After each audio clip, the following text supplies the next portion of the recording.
জাতির পিতা বঙ্গবন্ধু শেখ মুজিবুর রহমানকে সপরিবারে হত্যার মামলার মৃত্যুদণ্ডপ্রাপ্ত ৬ আসামিসহ ৬০ জনের ফাঁসি কার্যকর করা আলোচিত জল্লাদ শাহজাহান ভূঁইয়া মারা গেছেন।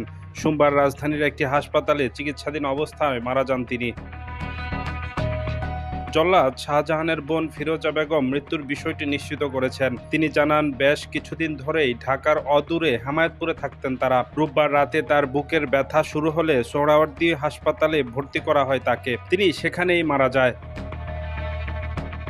এর আগে ১৯৯১ সালে আটক হওয়ার আগে ও পরে শাহজাহানের নামে সর্বমোট ৩৬টি মামলা হয়। এর মধ্যে একটি অস্ত্র মামলা, একটি ডাকাতি মামলা এবং বাকি ৩৪টি হত্যা মামলা। বিচারিক কাজে দেরি হওয়ার কারণে সাজা ছাড়াই তিনি ১৯৯১ থেকে ১৯৯৫ সাল পর্যন্ত ৪ বছর হাজতে হিসেবে কারাগারে থাকেন।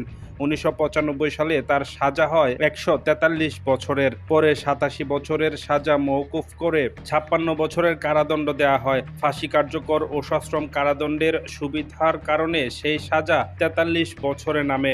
দুটি মামলায় ৫,০০০ টাকা করে ১০,০০০ টাকা জরিমানা অনাদায়ে ৬ মাস করে অতিরিক্ত ১ বছর জেল খেটে ৩২ বছর পর মুক্ত আকাশে বের হয়েছিলেন জল্লাদ শাহজাহান।